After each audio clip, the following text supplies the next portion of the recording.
Great. Hello, everyone. As I can read, good afternoon, everybody. I can read most of you are commenting that you did not receive the quiz. Even I think, guys, we have posted it on Telegram.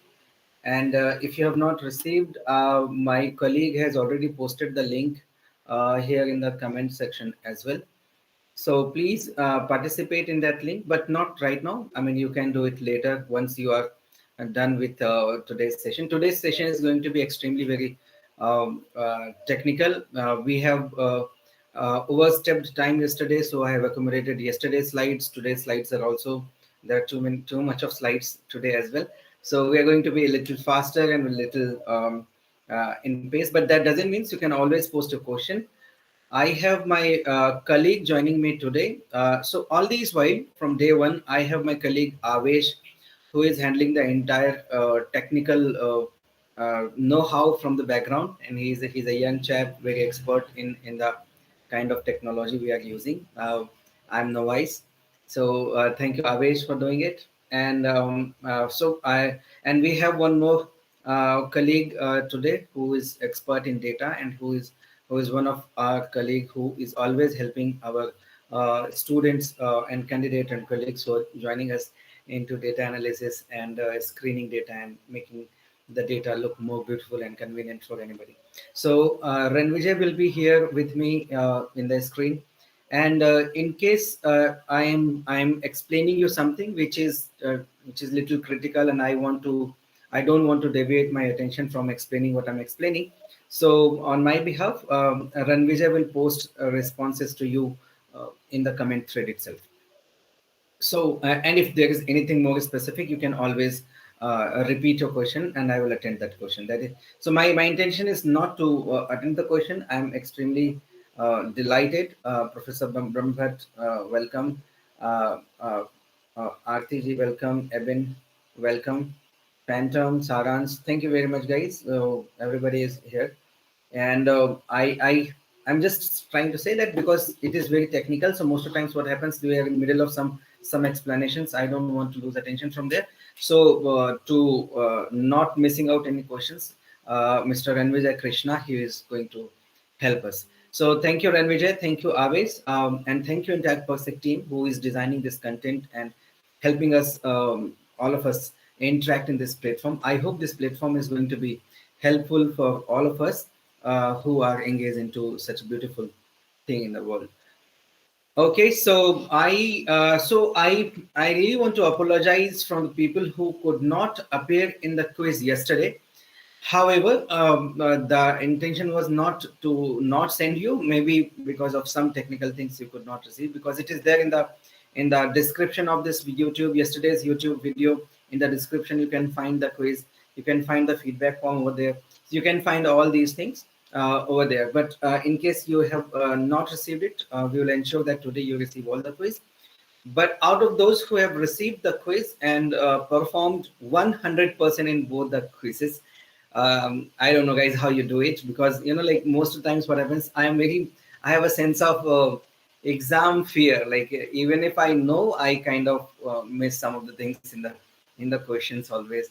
And that's a pretty awesome. I really want to learn from you guys. So I don't want to name each one of you guys. We have 7 colleagues from all the people that close to 83, 86 people who have appeared in both the quizzes. These are the 7 people who have performed 100% in both the quizzes. So I'm feeling like for you guys, I should increase the level of toughness so that other people get equal share. But then I'm not going to do that. We are going to give the one quiz for all of you equally. So good evening, Professor Brahmbhat. And yes, Aarti, it is started. Today's session started. So yeah, so please feel free to have a question. And Phantom, link of the day 2 session in the box. Day 2 sessions came, all the presentations and quizzes and other details have been shared with you in the Telegram link and also in the comment thread. My colleague will be sharing with you. Anything else, you let me know. So thank you very much for all these beautiful people to appear the quiz and participate and win. I'm sure we are going to give you some sort of goodies and things, whatever best possible we can. But we're gonna do that. So we are doing the third day. We have completed day one, and we've completed day two. We are doing day three today, and some of the part of day two also we are trying to accommodate. So why we are accommodating? Naturally because yesterday we missed some things in there. So I'm not going to detail of what are the norms and rules of the sessions, but only thing, let's be respectful and please participate in all the quizzes that we're sending. It is extremely important that you share. And for any detailed questions, anything you want to answer, jv at the persec.in is the email ID. You can send it. So what is today's session plan? So we have taken part which we have missed from day two, and so part of survey and sampling was missed, and the entire tests and tools was missed. So we'll be sharing this, and then I'm going to give you a little bit of introduction to SPSS and data cleaning and coding, and then talking about the exporting data. And also I have accommodated one important tool which I think whenever we start learning research, we the first thing that we learn is about a test called factor analysis. So some part of factor analysis I'm covering today, and then tomorrow it will be pack all the tests and tools, and we will be, instead of these presentations, we'll be having screen share of SPSS platform, and in the SPSS platform you will be learning all test head away. So that is the plan. So right friends, so let's start going. So again, as my colleague asked me to request you guys to like and subscribe and share this video among your network, it kind of help us to reach out to the people who genuinely need us, and also to whom we need. So it is a kind of a mutual help we do. So please subscribe the channel and share this video if you think that we are adding value and we can add value to the people to whom you are sharing. Right, my organization is Persec Research. I have repeatedly telling you, most of you guys are knowing my organizations better, so I've not like put a lot of efforts into it. One thing I will repeatedly say is that we are the catalyst. Why catalyst? Because we do not participate in your molecule, neither input nor output, but we accelerate the process of your reaction. So and we are very happy saying it. So that's the code, that's the name, that's a motto, that's a mantra of my organization. That is where we all are invested. So these are my contact details, not my personal contact details. These are the contact details of my organizations. If you are interested, I can also share my personal contact details if you at all want it.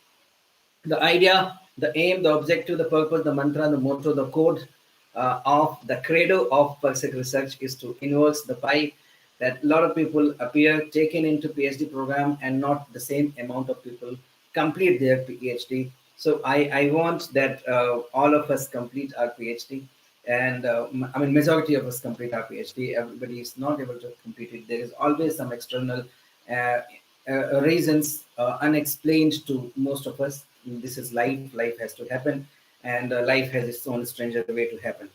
But then there are some controllable situations, like motivation, like interest, like priorities, like time management, like guidance, hand holding, compassion. If you think that these are the things essential for you to push yourself so that you complete one of the most respectful educational degree of human life, that is PhD. If you think that these things are important for you, you please contact us. We will be more than happy to help. And it is, you know what, like it is, as I always say, it is not the emotional, it is not the talent which stops us from uh, uh, winning our PhD degree. It is all the other set of challenges in the life, which we think this ashram is one of the most biased, because we are creating, right? This is the age group when which we are creating wealth, creating money, creating value, creating family, creating kids, right? So we are actually contributing in the progress of this nature, in the basic law of the nature, and that's why we are very busy. And because we are busy, we just tend to lose our attention to something very important for us, which can actually contribute a lot to us. So, and that's why I'm saying that we as an organization, I feel very proud, very happy that we are working in this frame wherein we can literally nudge people to achieve the best of their capacity and the best of their degree they could ever achieve. So you are free to contact us for that reason. Right, friends. So let's begin where we have left yesterday. I hope we will be having good questions today as well. You can pass comments. You can make us laugh. You can be very human. I mean, in spite of the fact that we are working through digital platform and all we are able to exchange are the digital signals, but we can attach emotions to it. I mean, that's a whole gambit of communication of internet is talking about, that we are able to convert our emotions in digital signals. So all these comment tips that I'm receiving from you guys are the same. So I would welcome. It will encourage me. It will make me and all of us very humble and very happy for being a part of you. So please start commenting and keep on commenting and liking and talking. Right, friends. So let's start. ये वाला slide था. This was a particular slide that we have left. So I will just so much of it was already discussed, right? So what is questionnaire? Questionnaire is a set of questions, lot of questions, and more than the set of question, it is the sequence of the question, positioning of the question, and structure of the question, which makes it a very scientifically advanced tool. So it is just not a merely packaging of lot of questions. It has the whole value attached to it when I'm talking about the sequences. So this complete document is one of the most scientific document created by Sir Francis Gallup, right? So there are some rules, there are some not rules, there are some norms. Why I say norms, and what is the difference between rules and norms, by the way? So there is something called rules, norms, and law. So norms is something we people hope and people wish that you practice. That is norms. And rule is something that people will be offended if you're not practicing. And law is something that you will break the legal framework of the land you are living in. So these are the three steps. So now, why I'm saying that these are norms, because research is a creative thing, and in creativity you should have all the rights to accommodate innovations and newer things and newer dimensions. Like yesterday somebody was asking that why have to be very much strict to these parameters. We don't have to be strict to these parameters. We can always play with the parameters. But what happens that at the moment when we are learning the research, I think this is the best way of so my mantra of learning a thing is to first mimic, then copy, then deviate, and then create, and then master. So that is my mantra of learning a new thing. So when I don't know at all anything, I try to mimic like I know things. And when I start kind of feeling pro in mimicking, then I start head away copying you. And when I get to copy it, then I start deviating from your style and putting in my style. And once I'm able to do it, then I create the whole thing new. And when I'm pro in creating newer things, then I start innovating and further accolading and beautifying it. So that I almost in all things that I have learned in my life happen to this sequence. So and that's why I'm saying why I'm not getting the comments of my friends. Is that something wrong with the commenting? Oh, see, why I have got a lot of comments and there was no comment that's coming in. You learned, but still I got three.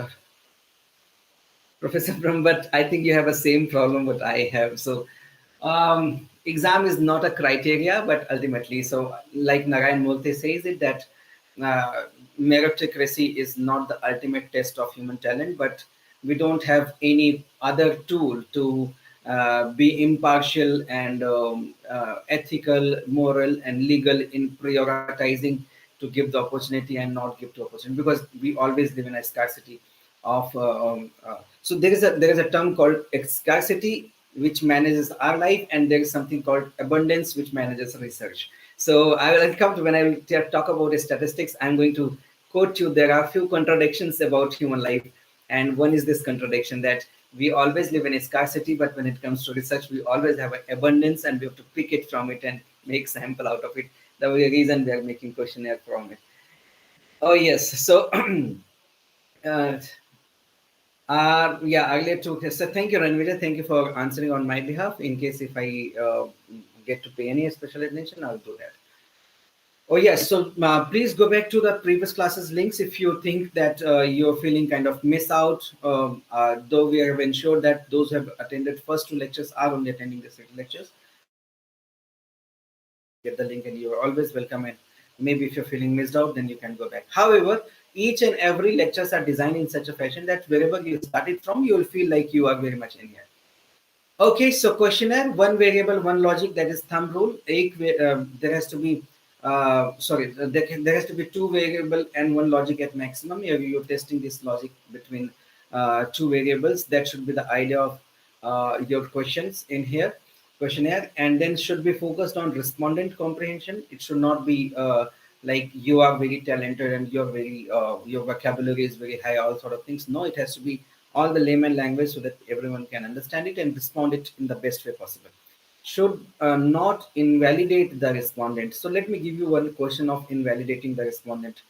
I got a questionnaire from a young kid who was in his master program, and he said that I want to do a research upon who is buying KTM bike. So KTM bike, if you guys don't know, it's a very high-end two-wheeler vehicle, which is a kind of fashion and fun for youngsters to purchase. And he said that okay, I'm going to study it. His first question was, are you interested in buying two-wheeler vehicle anytime soon? And my response was no. And then he has all the questions. Will you consider buying KTM bike? Will you consider buying Bullet? Which one you roll over? But the point is, when I say no, all the rest of the questions are not relevant to me. So it is done. It is there. So, and not everybody makes these mistakes. A lot of people understand that this is a mistake, but then a lot of people do not understand that it is a mistake they have done. So, my point is that if you have, so it is a pain already that you have selected a respondent, and out of your selection of the respondent, reaching out to the respondent is another pain. And out of the all the respondents that you reach, these respondents will turn up and answer your question is another a level of filter which is very tough and challenging. And if at all somebody decides to fill up your responses, and there is an invalidated question comes in, then I imagine how much effort you have made, and that effort has gone in vain. So that's why I'm saying that do not make such kind of questionnaire which is a kind of invalidating the entire thing. So Mariam, good evening. Sunil, good evening. Welcome, guys. Um, Everybody, welcome. And yeah, so that is the whole purpose, right? So do not invalidate. Then should not I mean, then, I'm sorry for the mistake. Should not persuade or mislead the respondent. Should not dis I'm going fast because I know this slide was already over. I'm just setting the context here. What is a screening questionnaire? Gyan Shankar, I'll just finish and I'll answer your questions, right? So, of course, the name itself has an answer to it. So, I will come to it. So, should persuade or mislead the response? Should not. I mean, there is a not in it. I missed it. Should not displace the research objective, right? Sometimes, in attempt of making our questionnaire more accommodative and more detailed, in a quest of not missing out or do not spill over anything, we try to put in lot of questions in it, and in the process of putting lot of questions, the original objective of the research goes missing. And this happens because we do less amount of literature review. We do not adequately invest time in finding other people's research in the same subject, and we do not invest sufficient time into finding out that what has been happening in this particular area of research.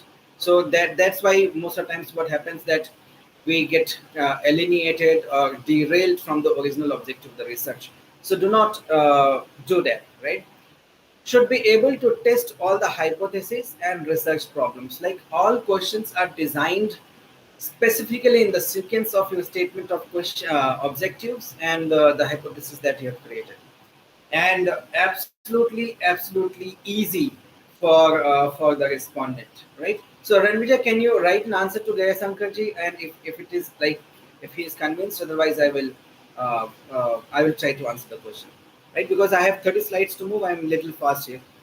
Uh, Common mistakes of a questionnaire: unintended dead ends, the one I have already discussed, that most of times, like the response, we think that we are only looking forward to get the response from the people who are living in Haryana, and then I'm just quoting example of state, and I'm writing example, are you presently living in Haryana? So, or maybe we are rating, are you from Haryana? So this question has a problem. This question has a problem means that I can be a person who is not a resident of Haryana state, but have come here in the state for living, maybe for earning, right? Okay, so that is one thing. So Uh, and also, Ranvijay, please answer this question also. So yeah, so Ranvijay is helping you, Ankit. So in case he is not, then I'll attend to your question, right? So yeah, so when I say that, do you originate, do you belong to Haryana state? If this is the question, then this question has a divided situation. That one, I may be living in Haryana but do not belong to Haryana. Two, I'm living in Mumbai but I belong to Haryana. I'm living in Bangalore but I belong to Haryana.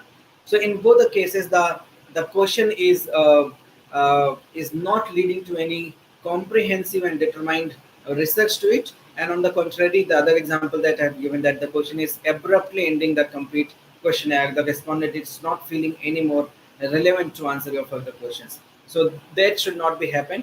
There shouldn't be any assumptions, right? So we always are full of assumptions. Like, for example, I'm saying there is a young boy, then he must be craving for a sporty bike, which is not the case, right? So if a guy who has written who has who have read lot of books, then he must be having some membership of the library. That cannot be a case, right? So try and understand that, let's do not have some sort of assumptions and misassumptions there, right? And yeah, so Ankit, we should not take open-ended questions more, because open-ended question has a problem that you in the subsequent slide. I will tell you what is the problem with the open-ended questions, that it does not give you uh, uh, perfect selection of scales. So when you go and start testing your research, so then there you face a lot of problems. So that's why it is not advisable. But ultimately, it all depends upon the kind of research you're doing and the objective of research that you have developed. So again, your entire research design have a better answer stored in it. But my recommendation is that you do not use open-ended question mostly. Okay, so the another mistake is that we do not take consent from the responder, right? And most of the times I've seen that, particularly this internet mode of survey, in which we make a Google form or some sort of survey monkey or these forms. So we kind of make all the questions compulsory, and without understanding the sensitivity of questions, we just put all the questions very compulsory. So we should always understand that and it's okay that you have to invalidate that complete questionnaire form, just because the respondent has not answered all of your questions, and in fact key questions. But even if this is the situation, I would always recommend that do not mandate that everybody should answer all the questions. Though you can always request, and you write at the beginning that maybe if you're not answering the crucial questions, then we have to invalidate your response, and this will be a huge waste of your time and our time. So kindly try to answer all the questions, but we still give this liberty of and the freedom of selection to you, because ultimate what values for us is that your consent and your right to refuse, right? So this is your moral obligation towards your respondent, right? So and it is very important for you to be completely empathetic towards your responders. This way, uh, you as a researcher will be highly obliged, and then next time at all, if at all you're looking for the same respondent, then you will have a reputation that people will more likely take up your questionnaire and answer it, right? So, and that is one way. Next is privacy on stake. So sometimes we forcefully ask questions. So what happens, like if there is an agency, or you have hired some students, some colleagues, some junior, or somebody from the market who should collect data on your behalf. So you kind of put a pressure on the surveyor, that you record the phone number, you record the address, you record the what is called Google location of the respondent. It is your attempt to ensure that the surveyor is not cheating on you and he is actually going and filling the data. But in the return, what happens, that the particular responder is not interested in giving mobile number or email ID or the geographic or the Google geolocation of the particular respondent. So you have to respect that. You should ask, but you should not mandate this information, and you should always have some alternate ways to identify that the person who is filling this form has actually filled it and is not faking it. So of course, this and there are ways without asking somebody's private question. We can always see, and mostly all of you dear researchers will agree with me that even if you're collecting the mobile number, name, and email IDs of the respondents, you don't use them in future. You don't feel like you initially think that, oh, this is a very important data for me, and I'll keep it close, but then you end up, you lose it, you don't use it. So when anyway you're not going to use that particular, and anyway that data, that personal information data, is not going to be useful into the analysis, that anyway you have to discard it from your final data after cleaning the data. So why you are taking it? Just because you want to put extra strong hold upon the third party surveyor, which you can anyway do by other means and methods. So try and understand, privacy is extremely important argument across the social media and digital platforms, and the more we get closer to an organized methods of digital interactions, privacy is becoming a big commodity. People are pirating and people are attacking, and people have to safeguard. So you as a moral researcher, you should not do something of this sort here, right? So give it the will and option to the responder. If at all they want to deliver, you should be very happy and glad, and otherwise you should simply drop it, right? And then there is a something called breaching the placebo protocol. What is placebo? Placebo is something like you are I mean, the whole idea I'm trying to tell you is that do not um, think that you are trying to infer information, and you're not giving this freedom to the other person, right? So do not breach it. Do not let the surveyor think that you know all and you're just doing a formality to get it from them, right? And next is do not have complex questions. I'm going to give you some of the examples here. So this is called leading questions and persuading questions and not right questions, right? The ideal questions would be, where were you on December 23rd? And I'm sorry for electricity loss. There is some electricity issue at my place. You must be knowing that we have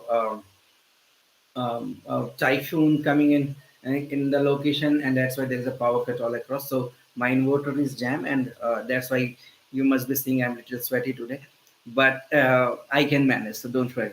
Yeah. So okay. So, and the leading questions can be like, is it true you shot Timothy, and all that sentence that is written over there. So it's like you are actually trying to put your words in the mouth of the respondent, which is not only unethical and immoral, it is also not giving you any viable scope of impartial research, and ultimately your result will greatly suffer, right? So, and then another is like you always miss the balance of the data. What do I mean by balance of the data? Like you the cascading of the responses are already vivid and unorganized and disoriented. So these kind of mistakes are also seen very much, right? So what another things that we have to avoid is double-barreled question. Double-barreled question, like the thing that I have already said in the beginning, that you always have to have a one logic and one variable or two variable at the max to frame your question. You should not have multiple logics and multiple variables in your questions. Why I'm asking you to do this? Because you know that one variable have answer A and second variable may have answer B. So at the time of if your questions are double barreled, your responder will always be confused that which should I weigh more and which one should I answer more. So that problem always begins, and that's why it should be avoidable. So hanging little more upon the questionnaire structure, my dear friend, why I'm putting so much effort into letting you understand why the questionnaire should be absolutely appropriate, because your entire research depends upon this, and your questionnaire must be validated before you start full on researchers, right? So uh, uh, why? Because like once you because data collection is a very costly affair.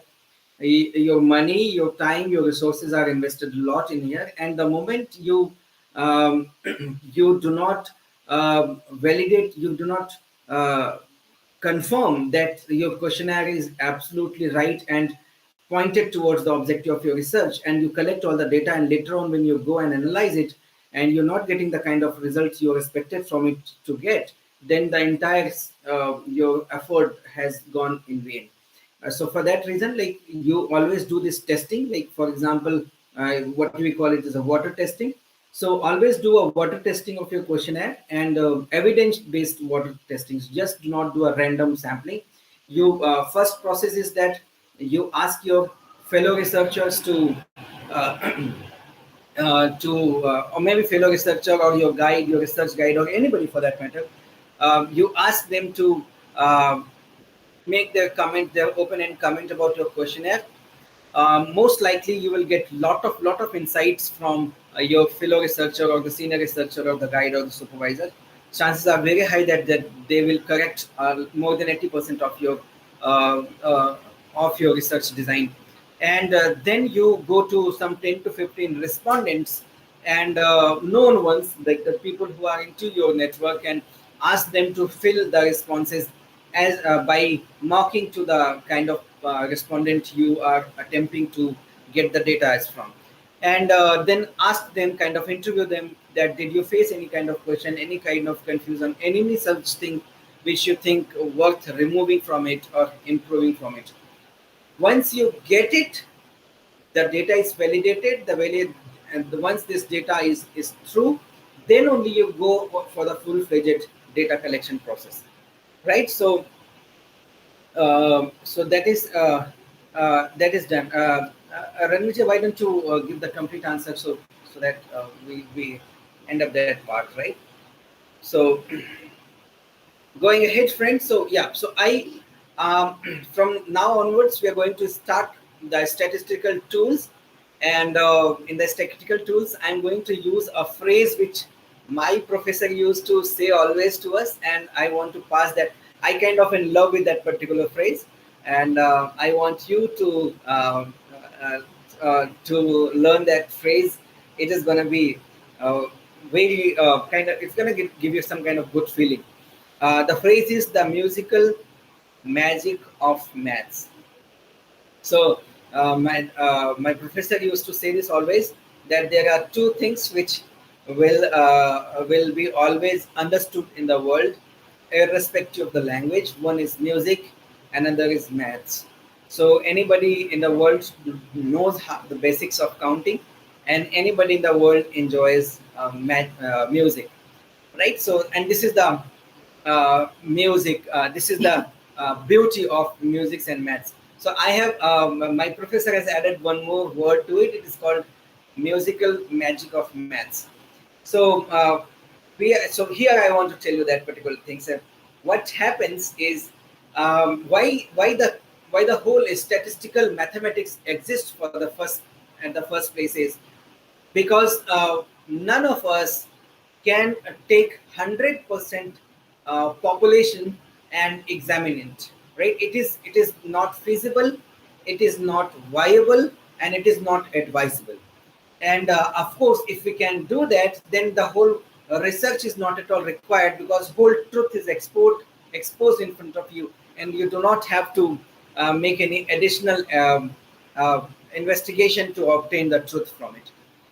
Why you do statistical analysis is because you take at the max 10% or 15% of the total population, and from that 10% or the 15% of that total population, you're trying to obtain the truth or something which is closest to the truth or the facts about the situation.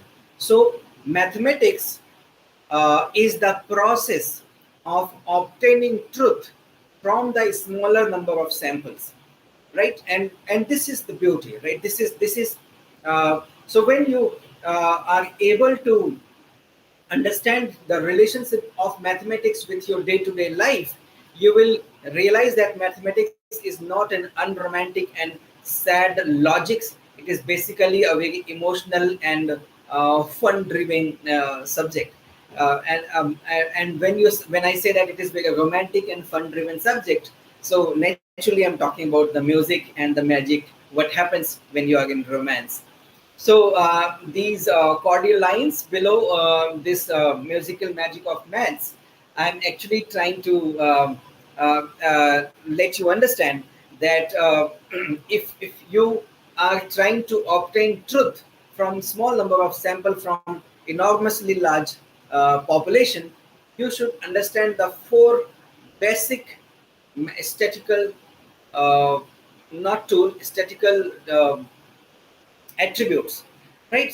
So very basic statistical attributes which you should I mean, if you put these four things, that is called mean, median, mode, and range, in your brain, as if you are remembering the name of the people. Or so for example, I'm asking what is 2 plus 2, or when I'm asking what is your mobile number, or if I'm asking what is your home address and what is the name of your spouse or your name of your kids, if I'm asking these questions, you immediately tend to answer, right? You don't have to give a fraction of second to a thought to it, and you are able to answer all those questions. Similarly, if you put these four things in your brain in the same proportion as if you're remembering your name or your mobile number, remaining part of your statistical analysis will become extremely easy. So it's like you learn the table, and then little part of higher calculus and calculations becomes easier for you. Similarly, I'm saying that you learn these four things, and remaining statistical analysis will become absolutely easy. Because you know what happens? What is the basic problem with a lot of researchers, specifically the researchers who do not belong to computer or mathematics, or something like some subject which has direct relationship with calculations and numbers like economics and all. And if it do not belongs to these segments of uh, of subjects, for example, if you're belonging to psychology or medical or um, or history or something like that, then you already have distanced yourself a lot from the mathematical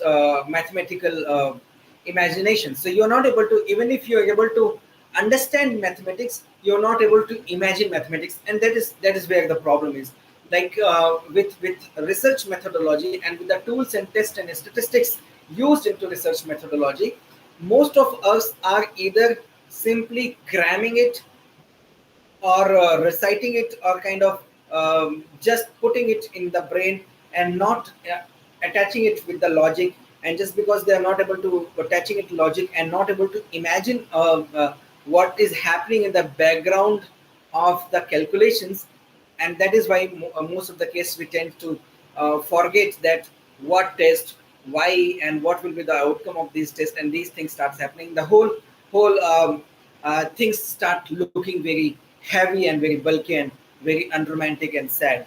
And that is where we think as a researcher and as someone who is helping researcher should play a very important and crucial role. So my dear friends, we have to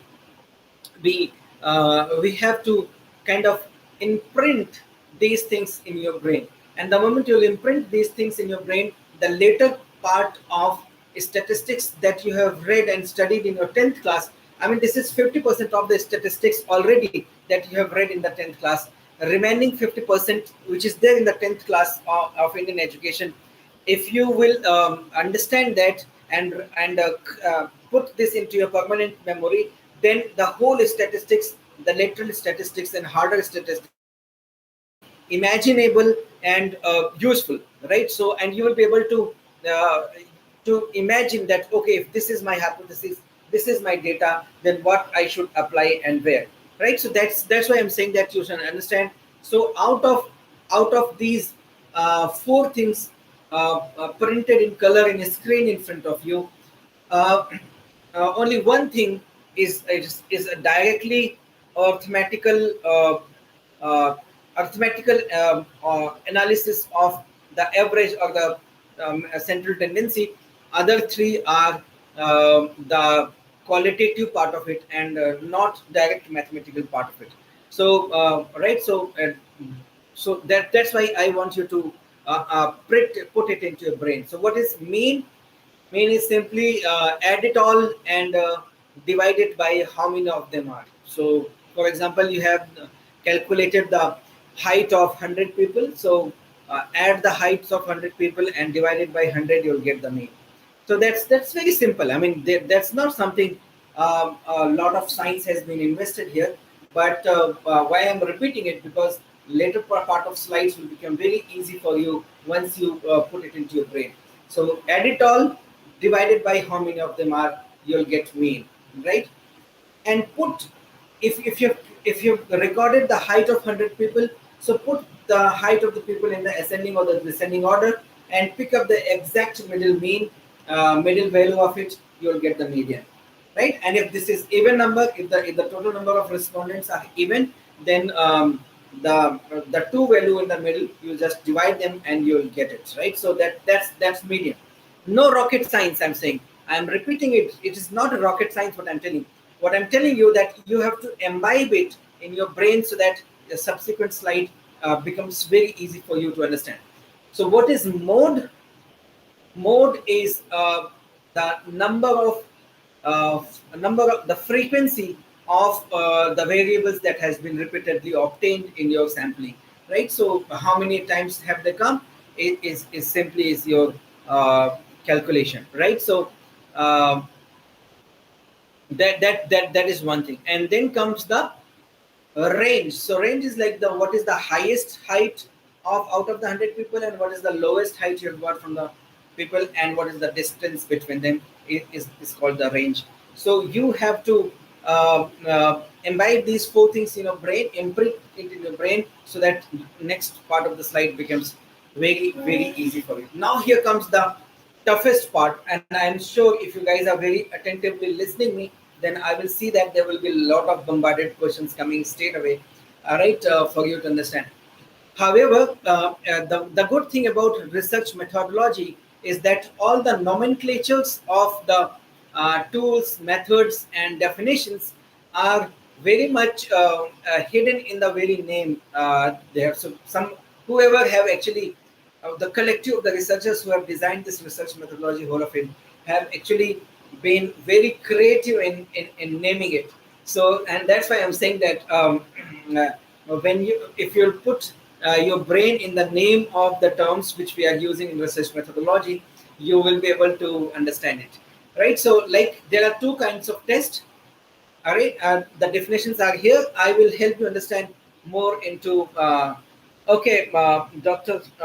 Abdullah, you are saying that repeat median again. I'll go back and tell you.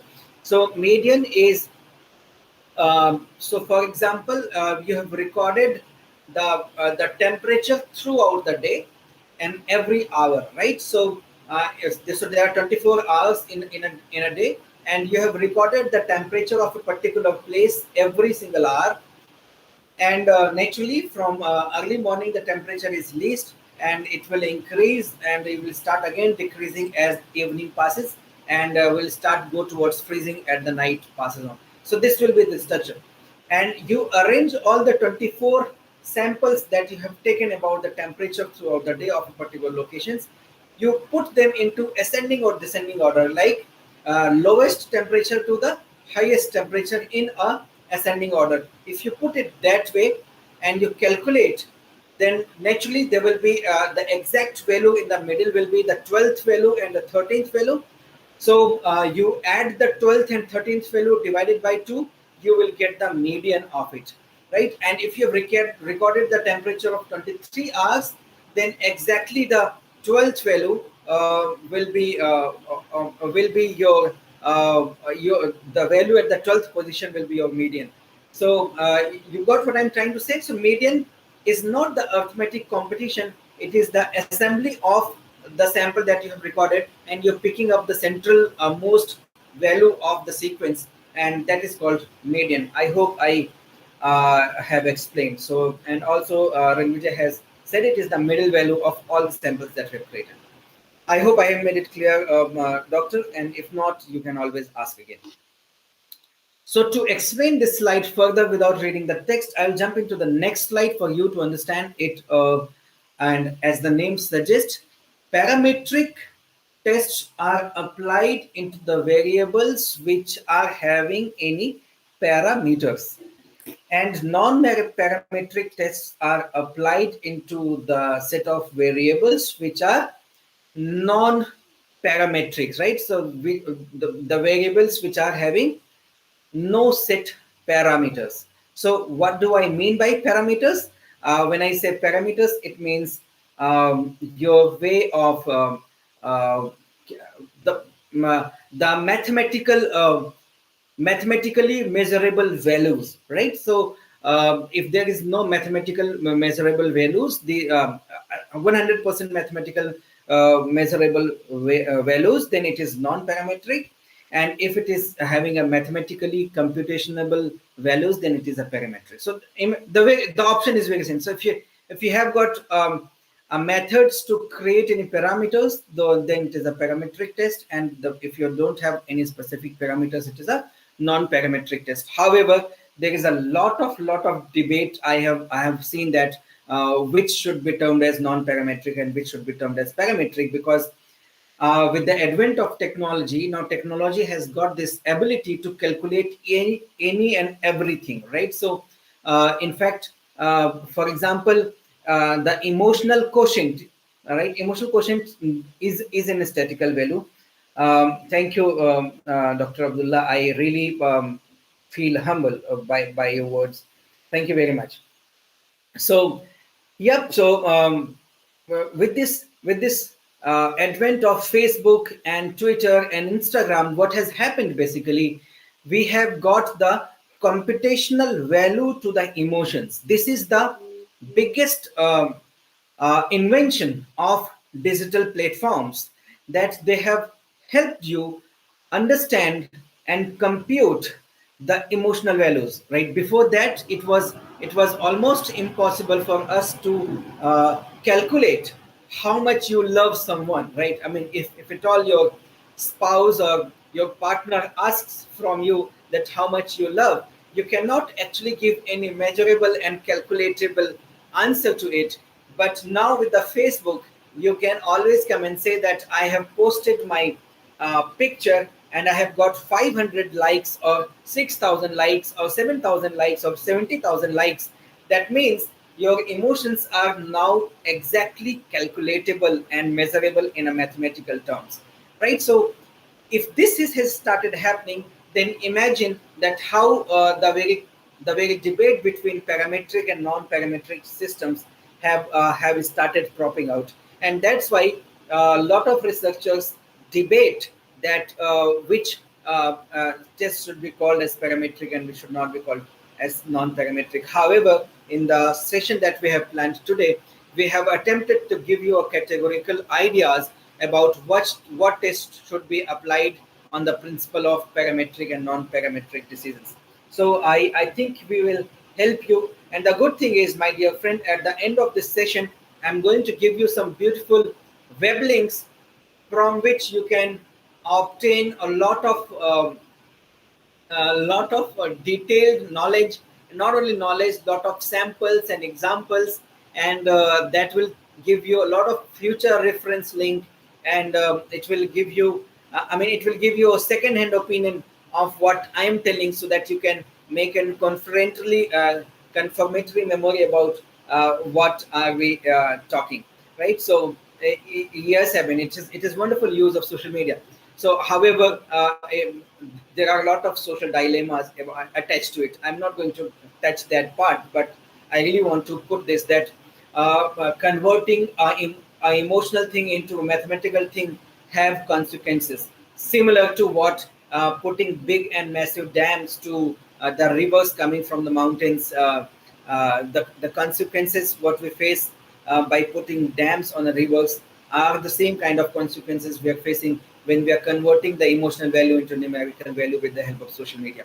So a lot of social and emotional outbursts, right? So when you are able to calculate things, and as long as the results are very good, you're immediately feeling very happy, and the moment the results are not good, you immediately feel very sad, to the extent that people commit suicide. And that's why with the advent of social media, you have seen that young people have started committing suicide, which was not the case 3 decades ago. I mean, doctors used to take it by surprise when any young person used to commit suicide. So understand the consequences, right? So yeah, so everything has a consequences. Digital innovation has a consequences.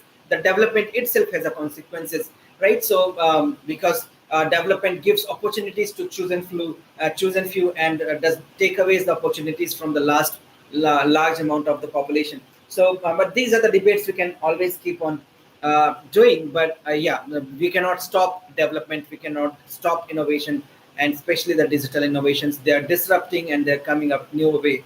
And nowadays I'm actually very keenly invested on studying blockchain, and the more I read about blockchain, the more I take myself surprised that the future which is coming is extremely new to most of us. And that's why we all should be really be very uh, keen on studying technologies and studying methodologies, and especially computers and computational capabilities, one statistics that we are reading. So please do not take the world lightly, friends. It is going to be more and more tough for the people who are not competitive. So, and that's why you should be here with us and talking about this particular subject. Yes, so talking what are the non-parametric, what are the variable types which are used into non-parametric tests are the nominal and ordinal. And this particular slide, you guys have to pay you have to be attentive to particular slides, because this slide is going to be the basis of what we are going to do into SPSS. Right? So, and that's why I'm saying that be very attentive to it, because the very first thing you're going to do into SPSS is to select what kind of data you have obtained, and if you're not fitting it right, then you will not be able to obtain right kind of results, right? So please pay attention and ask question if at all you have any questions here. Right, friends? So yeah, so I want to go ahead with this and just ask question if it, because and particularly to this slide.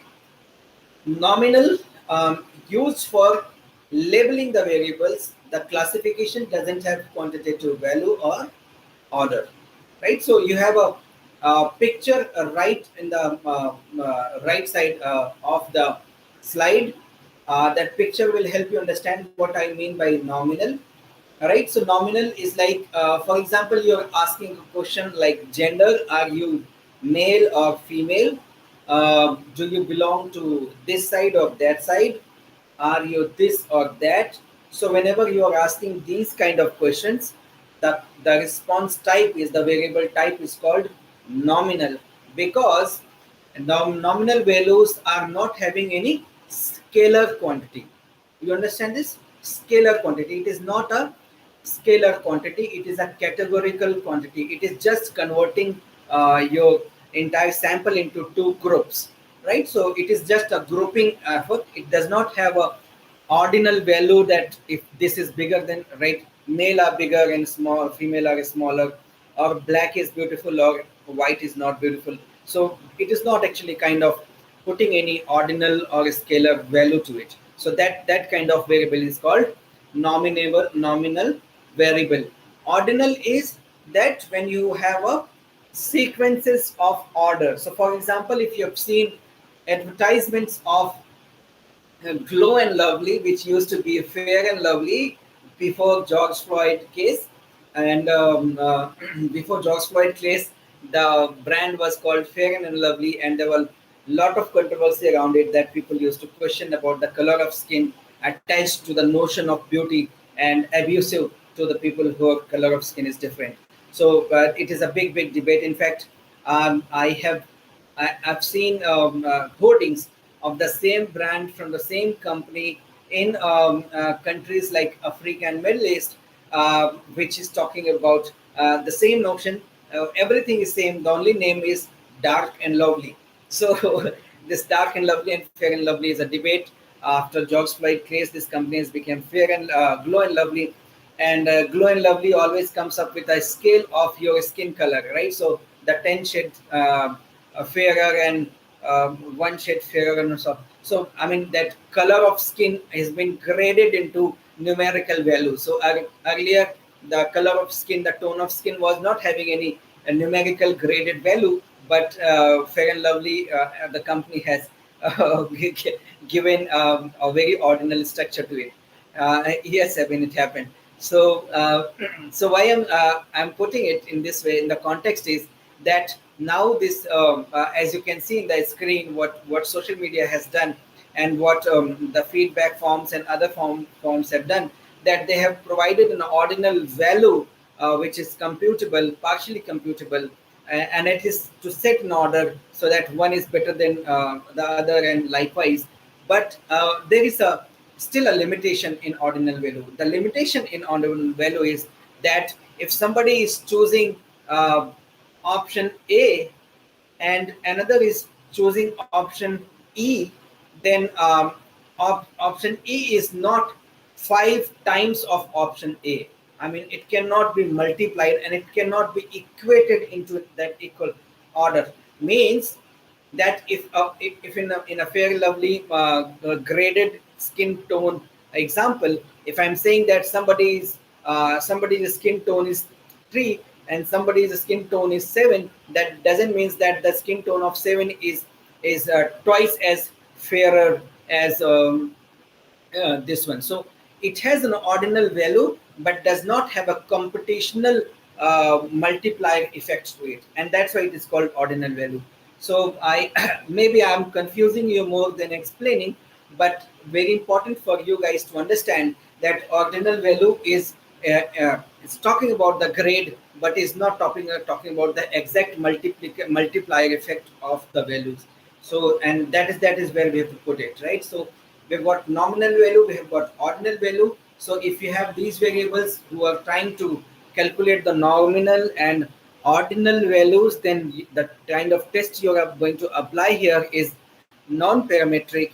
And if the things are applying things like interval or ratio, which is parametric, then you're going to apply the test which is called parametric test. I'm going to talk about the test in detail in the subsequent slide, but here you have to hang on a little more and understand. So, and you can ask again if you want to ask again anywhere. So a numerical scale in which the order of the variable defines differences of the variable is called interval, right? So here in the screen, you can very much see that if you're rating something from 1 to 7, so naturally in the case of rating, if somebody is rating something to 3 and something to 6, then the rate has this computational value that 6 is twice as good as the 3, right? So here you can say get the multiplier value as well as the ordinal value. So it has both, and that's why it is called interval. So it is a scalar quantity, right?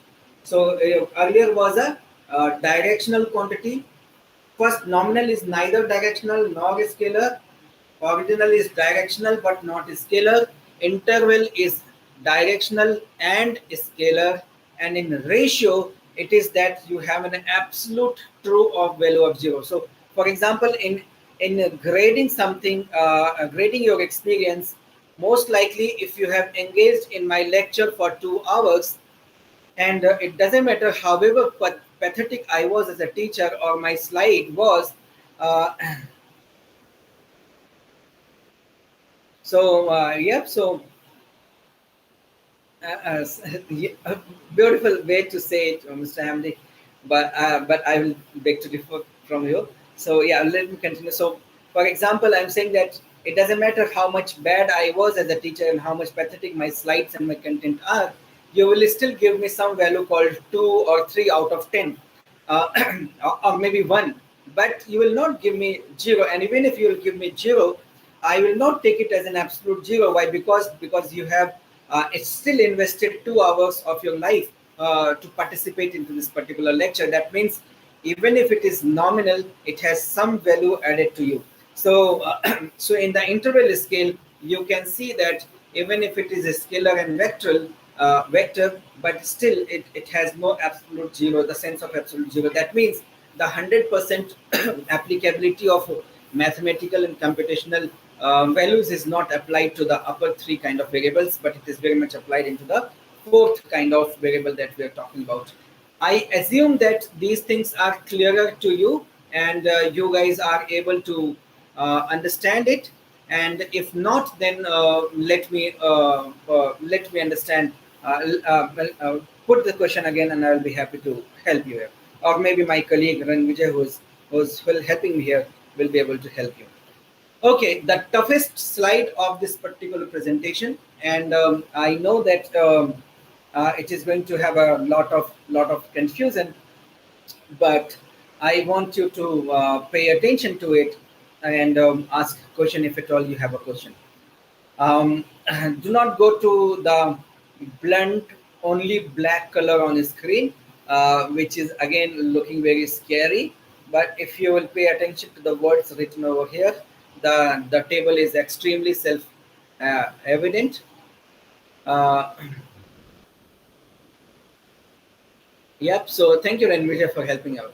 So yep. So I will just try to help you more understanding in picking the tests today and talking about one test today, so that we are done talking about the theoretical aspects, so that tomorrow we can get ample time of doing these tests and understanding the usability and methodology of these tests. In fact, today also at the end of the lecture, I'm going to give you some links which will help you prepare yourself about selecting the test and obtaining the results and interpretation of the results you're obtaining, and then scrutinizing your samples and reinvestigating whether you've got the samples right or not. So all these things you'll be able to do it. So yes, friend. So let's hang on with this particular slide a little longer and understand. So what are we doing, trying to do with this particular slide is we are selecting in what situation, what test is more appropriate to apply.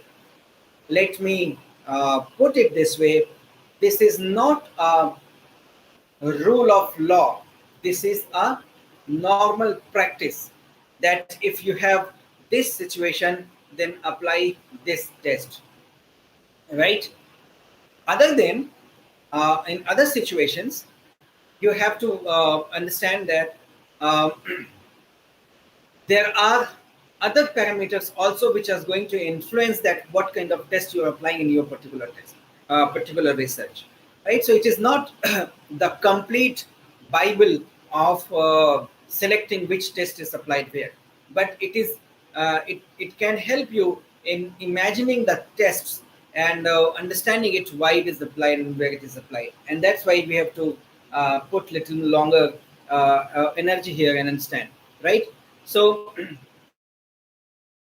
column, we're talking about what kind of means are we comparing. So if you can look at the chart, you'll understand that the whole gambit and whole game of doing research rotates around the mean, median, mode, and range. Right? So, and range is the very little part, especially these three things, that mean, median, mode, and most specifically, 70 to 80% of your statistical research happen on the principle of means And then if you'll go to next is median. Mode and range comes very less, but mean and median comes often. And that is also important for us to understand that when we talk about means and medians, to obtain more accurate means and medians, we apply lot of tests, a lot of methodology in which we make a lot of more tests, which I'm going to talk about a little later. But that are nothing but giving you more accurate and more efficient way of obtaining the mean, median, and mode of the data that is available with you. And why it is that most of the answers we get with the help of these three test computational attributes, because it actually able to set the predictions and pattern of the data you are obtaining, right? So with the help of mean, median, and mode, putting three calculations at one point, you will be able to predict the future data and also figure out the pattern of the past data. And by figuring and predicting the future and the past of the data, you are successfully able to obtain the truth from it. And this is the whole purpose of doing research, is obtaining truth scientifically, so that you can make decisions based upon the research evidences of the research that has come to you. Right, friends? So I hope I'm making sense here, and if not, then you can always put forward your question. So if I'm comparing the mean between the differences between the means of two independent groups, then and the groups and the variable of these groups are parametric, then we are applying independent t-test. Why are you applying this? I am going to detail you tomorrow when we are actually applying these tests. Today we will only try to understand what test is applied where. Right, so please pay attention quickly, because tomorrow this slide will not be with us. We'll be head away investing our time and energy into applying the test and learning the test. Right, friends? So that's why I'm saying that just hang on here with more attention. And if both the group variables are non-parametrics, then the means are converted more into medians, and that's why we have to apply the Mann and Whitney test, not the independent t-test, right? So you understood that why means in non-parametric things we pick up median, because non-parametric tests are most likely are not a scalar or vector quantity, right? So they are not having graded value or computational values, and that's why we do that, right? So please pay attention. Everything will make meaning if you are understanding it in one go. So differences between paired or the matched samples. So what is independent samples and the paired samples? Independent samples are like in which both the samples are not putting any influence in the other sample. So for example, I'm taking the temperature of one city and happiness of another city. Though it is not related at all, and God knows why will we make any kind of test between the two variables, but to set the context and to make you understand what is independent variables are, is like you taking the temperature of one city and taking the happiness index of another city. Then these two group variables are called independent variables. But if you are say, for example, if you're taking the height of 100 people and weight of 100 people, then perhaps the height and weight of the people are interlinked, and one value impacts the other value, and that is why it is called paired sample, because the sample are into the sequencing order and having dependency. Even if not dependency, then characteristic relationship with one another. So if you're doing this kind of test, that you are actually taking the paired sample, right? So here, for example, it is already written here that if you're taking the weight and diet of the particular subject of say 100 people, then actually you have to apply paired test, right? So in the paired test, if the value that you're taking, for example, you're taking the values like height and weight, then you will be applying a paired t-test. But if you're taking the, say, happiness of two cities, and two cities who are having actually business relationship with each other, so naturally they have business relationship, so there is an exchange of goods, then the happiness and the sorrow of those the people living in both the cities will be connected. So if you're taking the happiness index of two cities, two nearby cities, so it is a paired sample, and if you're applying the test here, then you're applying, and because happiness is a non-parametric variable, so here you will be applying non-parametric test, which is called Wilkinson sign rank test. Right, friends? So are you able to resonate with what I'm trying to explain? If not, let me know. I'll be very happy to help you out, because this is actually setting the stage for what we are going to do tomorrow. Okay, so next is differences in the means of 3 plus independent group for one variable. So here we have one variable which is dependent variable, and there are 3 or more variables which are independent variables. And if this is the situation we have, and if all the groups or the variables that we're talking about are parametric, that means are scalar and vectorial, directional, graded, then we are applying the test which is called one-way ANOVA, which is called one-way analysis of variance. Do not panic. What are these things? What are ANOVA? What is CONOVA? We are going to talk about these things tomorrow.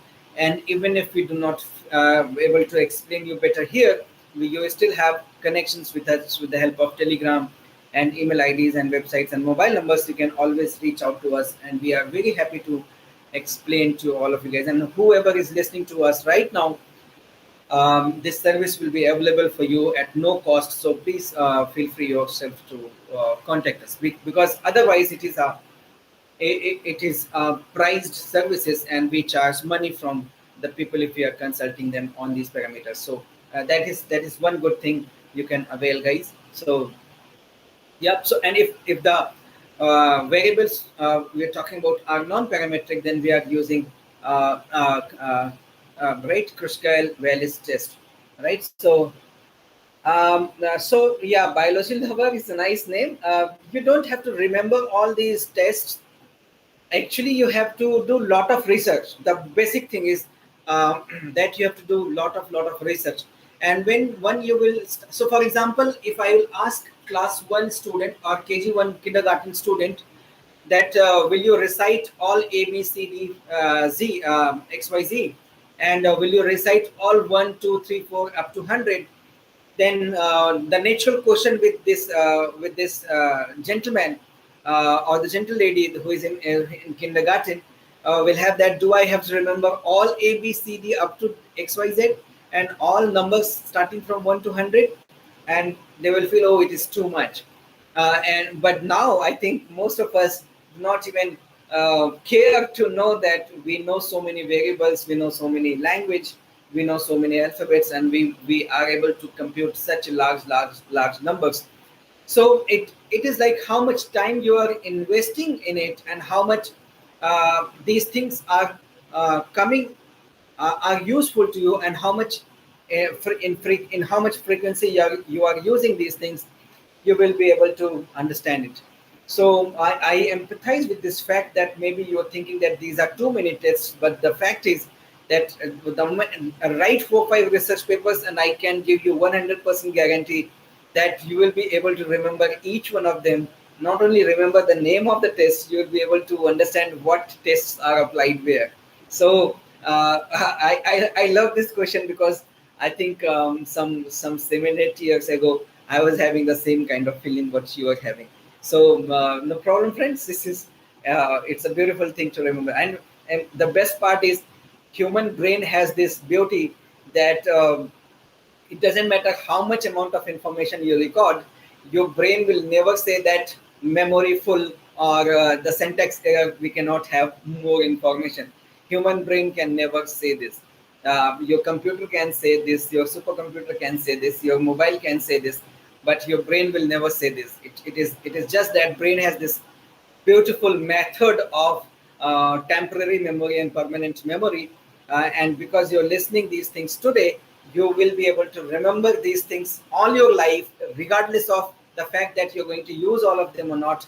The only thing is whether you will be able to recall these information or not are depending upon the fact that how much are you going to use them. So this is really beautiful for you to understand, right? So our brain has this capacity to record innumerable information, but how many of those information will you be able to recall it depends upon how much practice you are doing. So please explain again the third one again. So third one, I'm anyway coming. I did not finish, gentlemen. I'm sorry, madam, Jyoti. I did not finish it. I'm going to coming back, but then I had got this very beautiful question, so I thought I should answer it. And I have this tendency of flowing away from the topic very often, so please forgive me for that.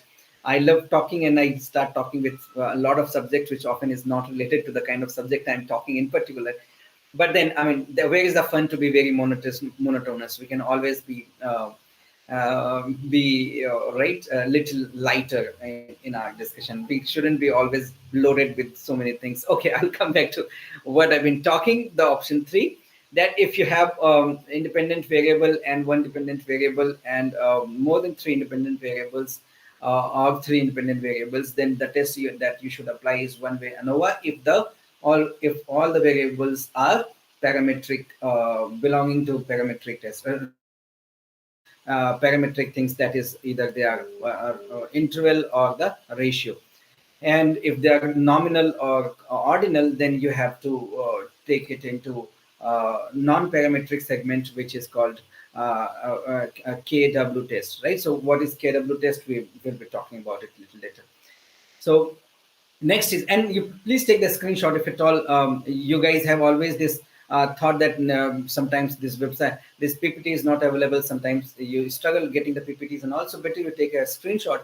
And also we are going to send this PPT to all of you, so it will be with you. The only problem with humans are that once we are out of the context, we dump it somewhere and we never use it. It's like the rough copy we use. Dr. Ankit, we have created Telegram group yesterday. Ankit, you joined that group and you left it, and we have tweaked in again. So and we have attached it into the channel, so you can actually tweak in between and through. So you are very much welcome, Ankit, in their group, and you can join that.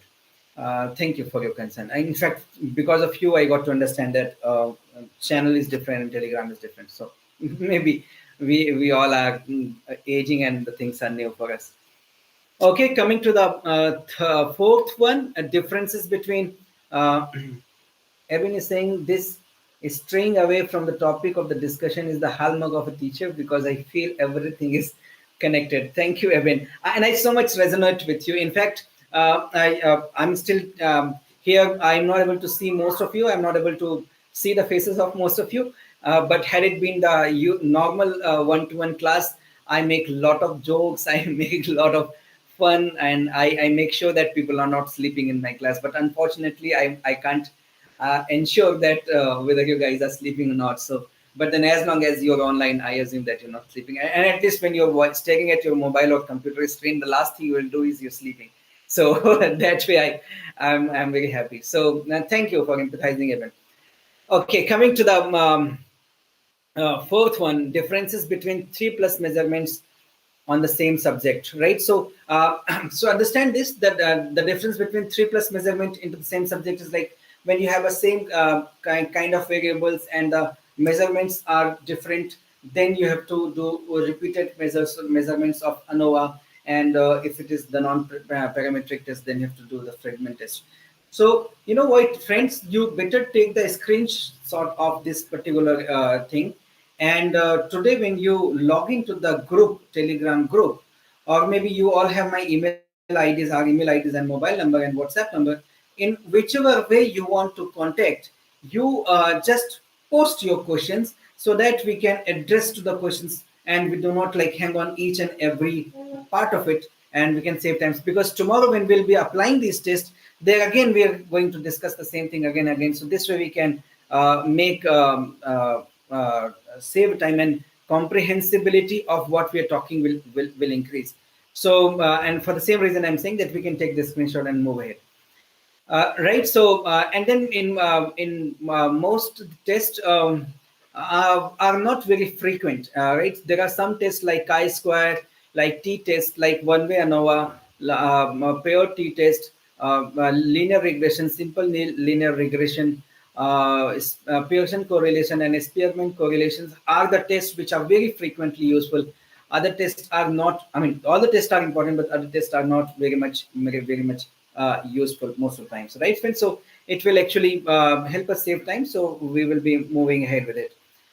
Thank you. You're welcome, Ram Kumar. So thank you. Okay, so now I will straight away jump into something which is very important for us to learn.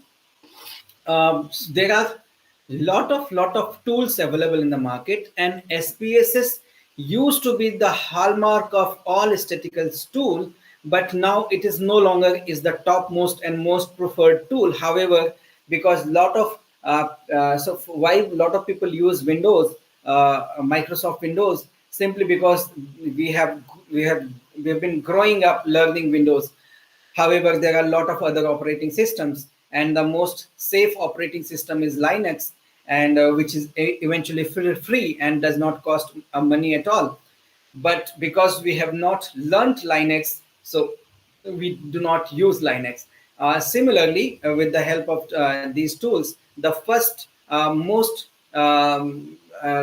the zenith of statistical tool came with SPSS, and that's why we have all fall in love with SPSS so much that even if some better tools are coming up in the market, we kind of are not paying attention to that tool. Like our project, I think is a very classic tool, and it is available free.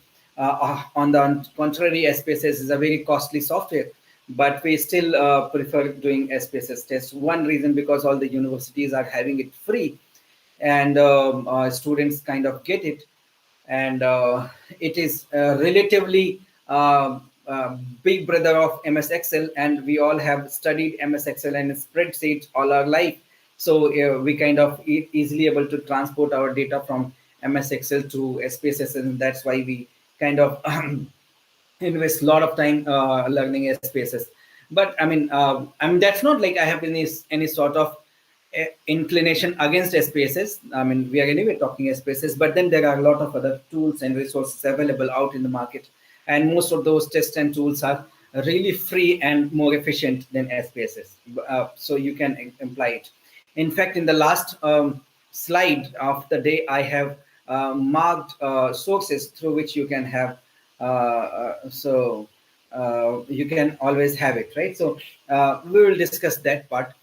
Here I have posted you the data view of SPSS. So for the moment you will install SPSS, the first thing that you will struggle with is the variable view, not the data view. I'm sorry. And here is the basic difference between uh, um, uh, MS Excel and SPSS. So in MS Excel, MS Excel is very flexible database recording system. SPSS is not as flexible as Excel is. But having said so, SPSS is not flexible but is more efficient, and there are ready-made packages available in it, and those ready-made packages solves your problem of not doing lot of visual basics and lot of coding part which you have to do in MS Excel. If at all you have to obtain all these kind of research, or else you have to do lot of manual entry of formulas and double entry, and then layers of calculations that will be tedious, and that will have scope of lot of errors, and that's why we prefer SPSS over Excel. However, all the tests that most of the tests, not all of them, most of the tests that we apply on SPSS, we can also apply on MS Excel. But the process is a lot more manual, and the code that you have to write is very much manual. Here, you all you have to do is to make few click of the buttons, and you'll get the results, right? So,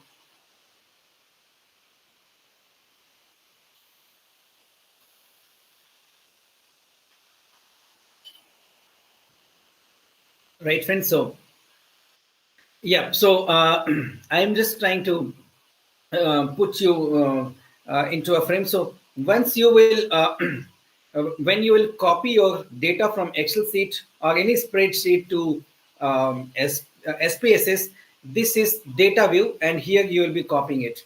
But do not straight away copy it. There is a lot you have to do in between. So how you're going to do it? That first you have to define each and every variable, right? And it is very important for you to understand how to define those variables, right? So and tomorrow I'm going to give you the practical one. Today it is all pasted in the slide because I want you to give the give the first impression of it, and so that it becomes easy when you see things but for the very first time, things look very ugly and very complex, but when you see it second time and it becomes very easy for most of it, and that's why I'm saying it anyway. So so these variables which you are seeing in the front, so it has are having name, type, width, decimal, label, values, missing values, right? Column, alignment, measurement, and role, right? So these are some of the things. So any data that you fit in SPSS should be defined in these many parameters, right?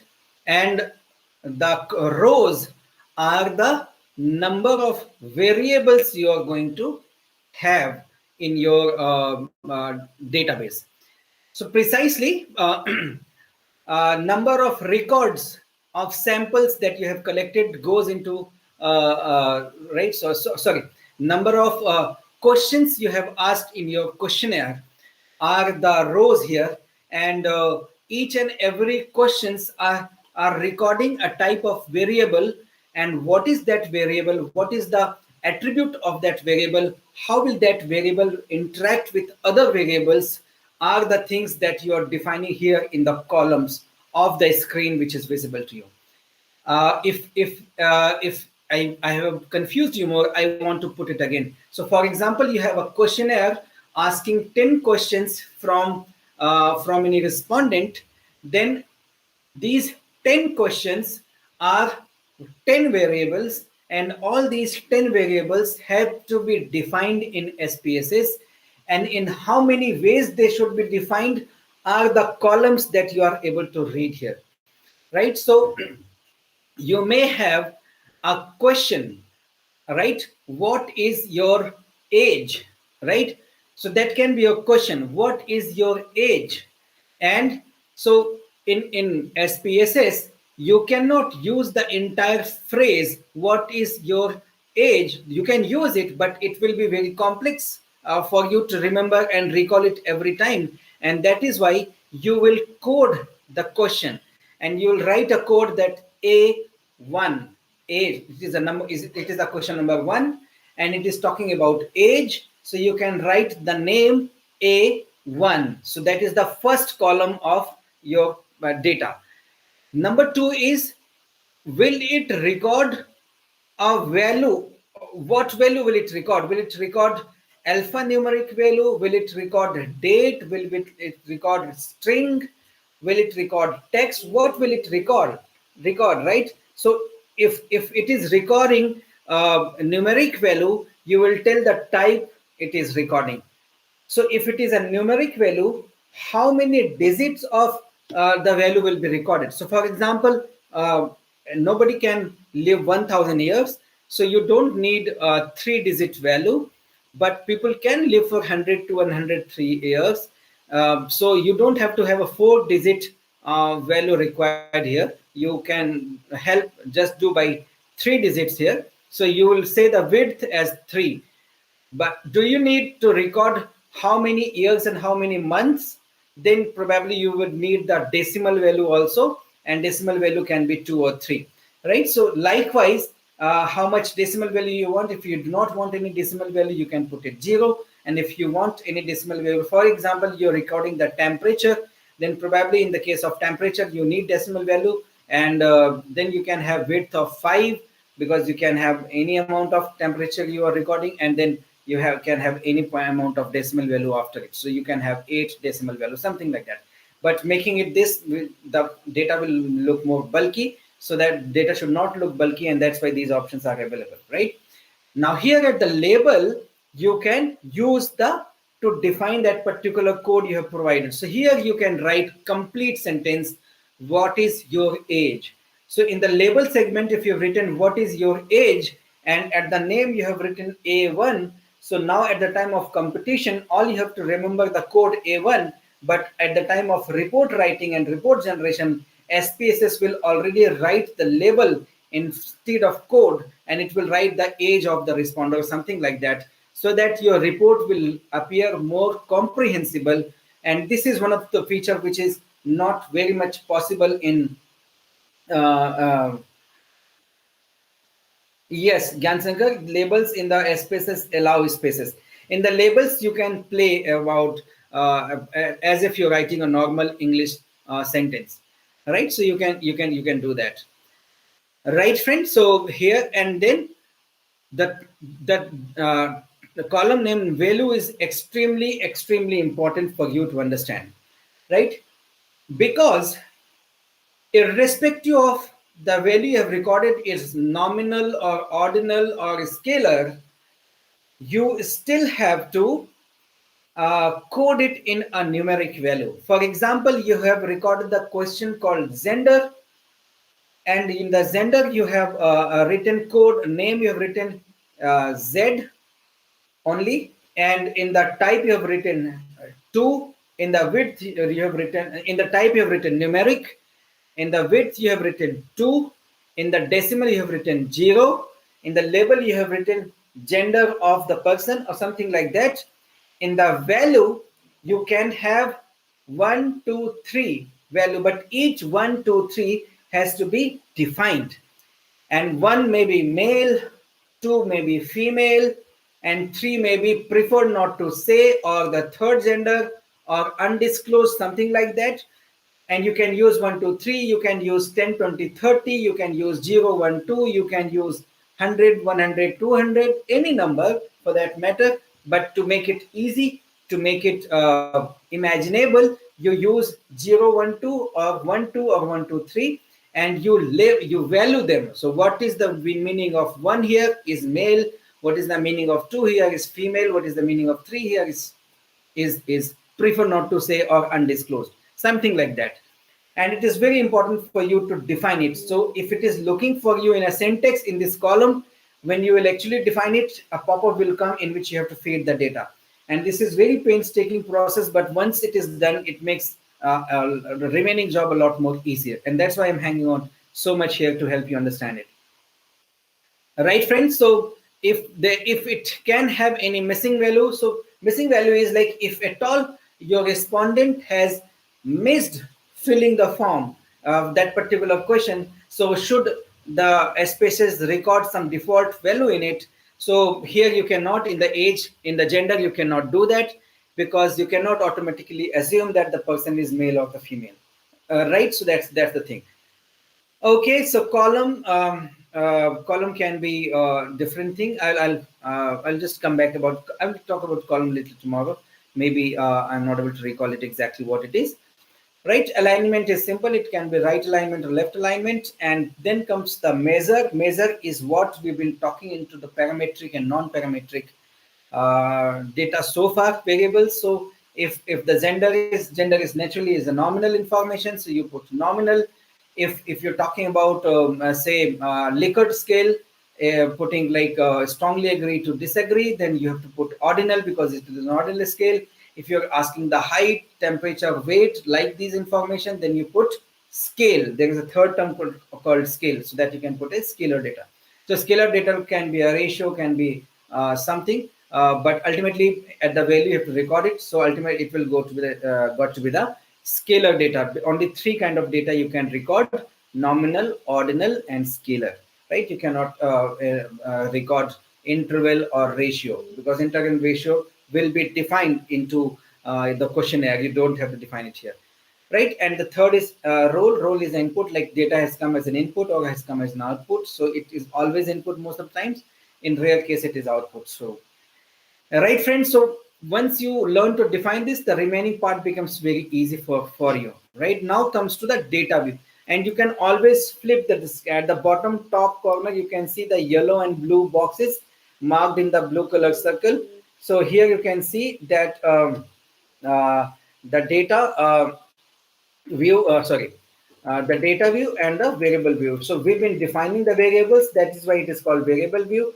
Once you have defined the variables, you can start away fitting the data. So once you're bringing your data here, you don't have to bring the data in the terms of male or female or birth date or manager or clerical. All you have to do is that you already code this information in 120 or whatever number you have given at the time of labeling the value of that particular label. In the same number you can record it and it will automatically see. So here you are seeing the view as a value of the labels. You can straight away also see the values only, right? So not the labels of the values. So you can do that. Please explain again about the value column. Okay, value column you want to explain again, Jyoti? Okay, I'll do it. So I'll go back and do it. So value column is, for example, you have recorded a response in in your questionnaire that what is your gender, and the options you have given is male, female, and third is undisclosed. You prefer not to show. There are three options.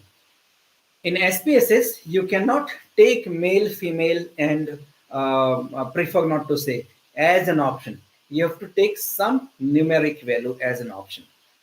But this numeric value has to be defined, right? So that SPSS knows that what value has been assigned to what numeric value.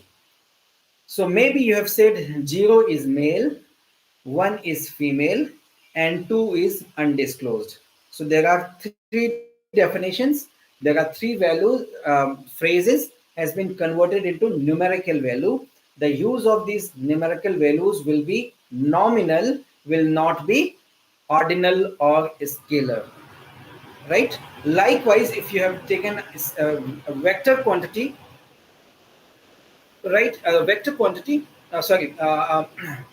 Likert scale, then you can define one as a strongly agree, two as I agree, three as a not sure, four as a disagree, and five as a strongly disagree. And that's why you're labeling it, right? So, and yeah, so if you have recorded age, then it is a numeric value, and you put it as a scale in the measure point. You're putting it scale, not ordinal or nominal. Then you don't require to define their values. You leave it as it is, and it will be treated as a numerical value. So there you don't have to define. Only when you are using a cardinal, ordinal, or nominal values, then only you need to define. Otherwise, you don't have to define it. You can leave it as it is. Jyoti, I hope I have answered it. Kindly explain width once. So width is Sharans, is it is something like if you are a computer student, then you will be able to resonate it more. So for example, in order to record date is like, for example, if you record 23 November 2015, then you need 8 digits, right? So 8 digits are required because there are 2 digits for date, 2 digits for month, and 4 digits for 4 digits for year. So you maximum number of digits you are recording in while recording a date is 8, and that is why you have to put the width, that maximum number of width the value will require at the time of recording the samples. Why we put it? So that we can adequately make provision of computation at the time of computing any test. So that is the value. So most of these things are not required in present scenario, but because SPSS works in the principle of an orthodox understanding of computations, that's why they still have these kinds of columns. Otherwise, these columns are now in modern ways of calculation is not required. So and thank you, Ranvija, for answering it on my behalf. Right, friends. So and that's why if you're going to ARC project and ARC all these places, you don't have to do a lot of things that you have to mandatorily do in SPSS. So yeah, so thank you very much, Jyoti. So yeah, so in the data view, now data view is like, so for example, Jyoti, you can see here in the uh, first, in the second column, you can see that it is so actually it is not related. In the second column, here you can see that it is written male, female, and all, but actual value here is 1 or 2, right? And when SPSS will execute any query, it will not use male and female, it will use 1 and 2 into the computational value, and as a nominal data, not as a ordinal data or scalar data. Right, so this is how it is going to look like. The next is next output. So next window in the SPSS is about will look like in the left side of the left window, which you're saying, it is called output window. In the output window, you will be able to see all the results once you will perform the tests on the data that you have recorded. When the tests are executed on the data, the output of that test will be visible in the output tray or the output window of SPSS. And from here, you can export this information either into the document file or into Excel file or into Notepad file or into whatever file you want to export it, and it will be easily exported. So right side of the window is actually talking about how are you going to export, right? So there are three kind of screens where I have introduced you today about SPSS. One is your variable view, which is first and foremost an essential thing for you to define. The next is data view, in which all your data that you have recorded in your sample, the questionnaire, the samples that you've collected will be visible there. You have to enter there. Either you enter manually or you copy it, import it directly from the SPSS, MS Excel, whichever way is suitable for you, you can do it. And you code the data in in Excel and you copy the data here. You can simply do Control C and Control V and it will be there. But then while doing Control C and Control V, you should ensure that you are not actually missing out any column, and you're putting data of one column in second variable column, and that mistake is very normal, happens. So please be very cautious about it. So tomorrow we'll see these things. Right, friends? So I have now made you ready about SPSS. Now you are free. Now the football ground is set, and you have got to understand what are goalposts, what are a role of a referee, what is the role of a captain, what is half backy and full backy, who is doing what, who is attacking, who is defending. Now you have got the game. Now you can play on SPSS. Now you're ready to play on the SPSS. Now you got all the chess scheme, rule of the pawns and queens and bishops and rook. Now the game is that now you have to master to win the game. Now the challenge has increased, right? So far we have been not knowing how to play chess. Now we have got to know how to play chess. Now we have to learn how to win the chess, and next is how to master the chess, and next is how to become the Grand Slam winner, right? So there is no end to the challenges. The only thing that we have achieved today is knowing the rule of the game. And now the rule of the game is open. Now the field is open, the masks are ready, and the commentary can happen. And let's play the game, right? The first game which we can play today, or maybe I will stop it halfway. Why? Because I want you guys to come fresh tomorrow, do complete revision what we have done today, and once you will revise it, study it, and then tomorrow when we'll come and implement it again, you will be able to like apply your fresh mind, and it will be very good.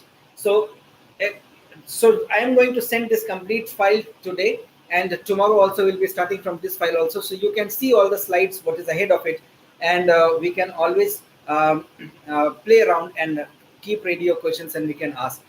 So why I am choosing factor analysis first thing to learn on SPSS, because it's like when you play chess, the first thing you play is the game of the queen, because queen is the most successful piece of chess, and that's why, like, let's start with the easiest most, so that it can help you understand. And any factor analysis is most useful um, test that we apply in most of the test researches that we are doing, and that is also, it is very important. So having said that, it is easy, it is not all that easy, but nothing is tough. The bottom line is nothing is tough if you are determined to learn it. To give you a context, what is exploratory analysis? It is reducing your, it is the tool to reduce your variables so that you can reduce the complexity of your research and create greater accuracy and comprehensive level of your research once you are writing the report. And that is why it is very important. But this is the only test you are going to apply in your research. I am not saying this, right? You have to see it. So, my dear friends, today we have set the canvas, we have got the color palette, we have got all the brushes, and we have got all the people who are ready to paint and draw tomorrow. So I hope tomorrow we'll be, yeah, I mean, I'm going to send the PPT. So Avish, if you're listening, Evan is saying that send the PPT, all the 3 PPTs in the email also. Maybe Evan is not accessible in Telegram, so we will do that. We'll do that for you, Evan. Thank you. So we are stopping here. We're going to talk about these things tomorrow again. We're going to so one thing typical about SPSS is that learning the test and tools are one thing, but finding these tests and tools in SPSS is another level of challenge. We are going to talk about it tomorrow, and will be very helpful, right, friends? So I'll skip these slides so that we can use these slides tomorrow again. This is the particular slide. I hope you will not leave by the time. This is the slide I want you to use. These are having links of UCLA University, and these links will help you extremely perfectly to know about the test and learn in detail. As you can see in the screenshot, this website will tell you to apply the test when and in what software. So if you're applying the same test in SAS, how to apply. If you're applying in Zeta, how to do it. If you're applying in SPSS, how to do this. And if you're applying in our project, then how to do it. So, and that's why I'm saying these links are going to be extremely very useful for you.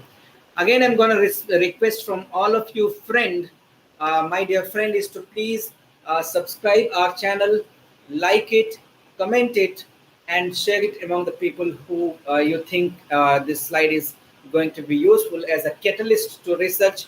Parsec Research is here to accelerate your research by helping you in editing, proofreading, reading, data analysis, and expert consulting. These are our numbers and email ID and website. You can contact us. I really request you guys to be in touch, and please subscribe, please like, please comment, and comment after this live chats are over, because the comments of live chats are not visible in actual comment. Please come back and comment it so that other people can see the feedback and learn from it. Thank you very much for your time. Okay, Marilyn, we are going to. It is really, it's a you have to talk to your university to buy it from, because it is a paid software, and I think it is not ethical to give you the access of an unpaid software. So, but then you can download it from IBM website, IBM SPSS website, and you will get 25 days of free work. Right after 25 days, you have to purchase it, and you can always ask your university to purchase it if you're doing it, right? But you can always find SPSS from there, right, Melin? So I hope it could have been helpful. So Kalpana, you're not having Telegram? Okay, you get it on email ID. Yeah.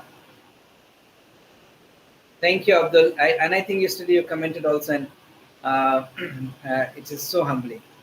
So thank you very much, everybody. I hope it was useful. And tomorrow, please come back on time, because tomorrow is going to be the real game tomorrow, right? Until today, we're only setting the stage.